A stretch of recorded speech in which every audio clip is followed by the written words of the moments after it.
राधे राधे। भगवान की कृपा से आप सब अच्छे होंगे। आज की वीडियो में मैं आपको बताऊंगी कि हम अपने घर में रोज की पूजा में ऐसे कौन से नियम अपनाएं जिससे कि हमारे घर में सुख समृद्धि बनी रहे और भगवान की कृपा हमें प्राप्त होती रहे। पहले तो हमें अपने घर में सुबह और शाम 2 वक्त अवश्य ही पूजा करनी चाहिए और पूजा में घी का दीपक या तिल के तेल का दीपक अवश्य ही जलाना चाहिए।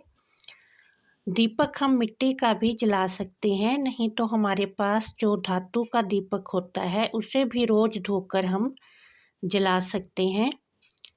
दीपक जलाने से हमारे घर में नकारात्मक शक्तियाँ प्रवेश नहीं करती और माँ लक्ष्मी का हमारे घर में वास होता है।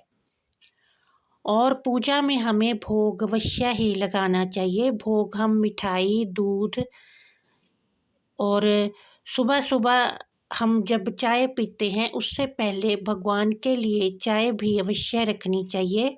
भगवान को चाय का भोग अवश्य ही लगाना चाहिए।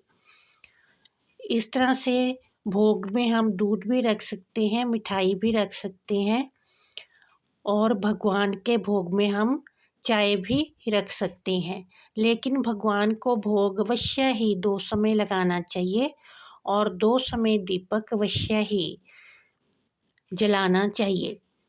और हमें अपने घर में घंटी अवश्य ही बजानी चाहिए। घंटी शाम की पूजा में नहीं बजानी चाहिए, घंटी सिर्फ सुबह की पूजा में ही बजानी चाहिए। घंटी बजाने से नकारात्मक शक्तियाँ हमारे घर से चली जाती हैं और जो पॉजिटिव वाइब्स हैं वो हमारे घर में प्रवेश करती हैं। इस तरह से हमें पूजा में इस बात का ध्यान रखना चाहिए।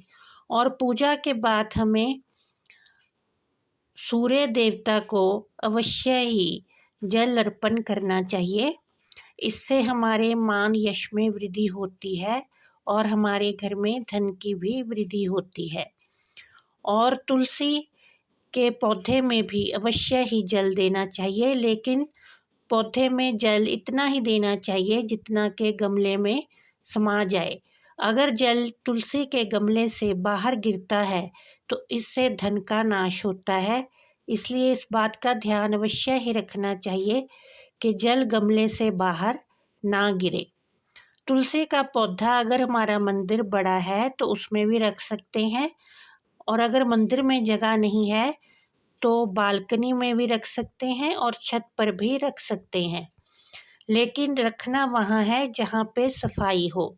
ये नहीं है कि हम उसके ऊपर ही कपड़े सूखने के लिए डाल रहे हैं या पास में ही पोछा झाड़ू पड़ा है। ऐसी जगह पे तुलसी का पौधा अगर हम रखते हैं तो इससे अनिष्ट की संभावना रहती है। इसलिए कभी भी जहाँ पे सफाई नहीं है वहाँ तुलसी का पौधा नहीं रखना चाहिए। और तुलसी की परिक्रमा हमें अवश्य ही करनी चाहिए। इससे हमारा वैवाहिक जीवन सुखी बना रहता है और घर में धन सुख समृद्धि की वृद्धि होती है। और तुलसी के पौधे में एकादशी को और रविवार को जल नहीं देना चाहिए और ना ही उसके पत्ते तोड़ने चाहिए। लेकिन अगर हम 3-4 दिन से बाहर गए हुए हैं और बहुत ज़्यादा गर्मी का मौसम है, पौधे सूख रहे हैं, तो हम एकादशी को भी जल दे सकते हैं।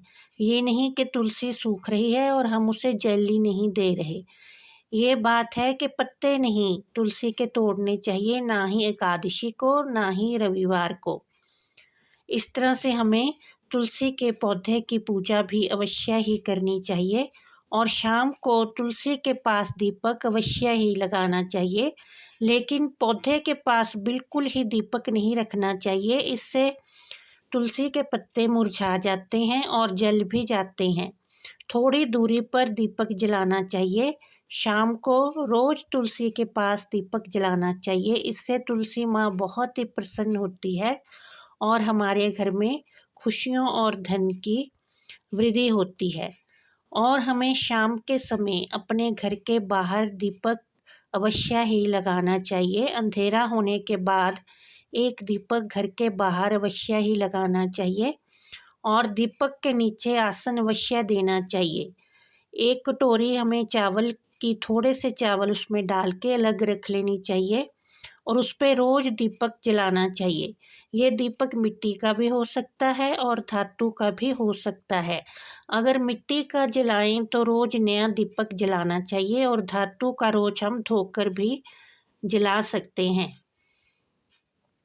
और थोड़े दिनों के बाद अगर हम देखते हैं कि जो आसन वाले चावल हैं वो थोड़े तेल गिर गया है या उनमें कुछ गंदगी हो गई है, तो फिर वो चावल निकाल के पक्षियों को डाल देने चाहिए और उसकी जगह नए चावल दीपक के नीचे अवश्य ही रखने चाहिए। या दीपक के नीचे फूल का आसन देकर भी हम दीपक जला सकते हैं। अगर हम शाम को अपने घर के बाहर दीपक जलाते हैं तो इससे नकारात्मक शक्तियाँ, दरिद्रता हमारे घर में प्रवेश नहीं करती। हमारे घर में माँ लक्ष्मी का वास अवश्य ही होता है। इस तरह से हमें रोज की पूजा में ये ध्यान अवश्य ही रखना चाहिए और अपने मंदिर को हमेशा साफ सुथरा रखना चाहिए। अगर हम मंदिर को गंदा रखते हैं तो हमारा गुरु ग्रह खराब हो जाता है, जिससे कि हमारे जो आमदनी के साधन हैं वो कम होने लगते हैं और हमारे घर में ग्रह क्लेश होता है। इसलिए कभी भी मंदिर को गंदा नहीं रखना चाहिए। मंदिर के बर्तन और मंदिर हमेशा साफ सुथरा ही रखना चाहिए। इस तरह से हमें पूजा के इन नियमों का ध्यान रखना चाहिए। और जो दीपक की बाती है, अगर तो हम गोल बाती जला रहे हैं तो वो तो ऊपर को बाती का प्रकाश जाता है और चारों तरफ जो अंधकार है वो मिट जाता है। लेकिन अगर हम लंबी बाती जलाते हैं तो उसका मुंह हमेशा देवताओं की तरफ ही होना चाहिए और लंबी बाती का मुंह उत्तर की तरफ अगर हम रख के जलाते हैं तो हमारे घर में धन बढ़ता है। कभी भी लंबी बाती का मुंह दक्षिण की तरफ करके नहीं जलाना चाहिए। इससे घर में अनिष्ट होने की जो संभावना है वो बढ़ती है। इस तरह से हमें दीपक की बाती का भी ख्याल रखना चाहिए। और अगर हमारे घर में कोई मूर्ति खंडित हो गई है तो उसे नदी में प्रवाह कर देना चाहिए और उसकी जगह नई मूर्ति लाके रखनी चाहिए। और अगर कोई फ़ोटो या तस्वीर है वो ख़राब हो गई है तो उसे भी बदल देना चाहिए।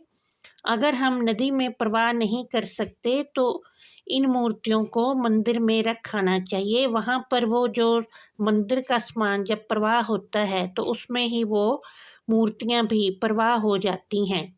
कभी भी मूर्तियों को पेड़ के नीचे नहीं रखना चाहिए। वहाँ पर ही लोग कई पेशाब वगैरह कर देते हैं और गंदगी करते हैं, तो फिर ये दोष हमें लगता है जिसका फिर निवारण नहीं हो सकता। इसलिए इन बातों का ध्यान हमें अवश्य ही मंदिर की पूजा में रखना चाहिए। आशा है कि ये मेरा वीडियो आपके लिए लाभप्रद सिद्ध होगा। अगर थोड़ा सा भी हेल्पफुल लगे तो इसे शेयर करें और चैनल को सब्सक्राइब करें। जय माता दी।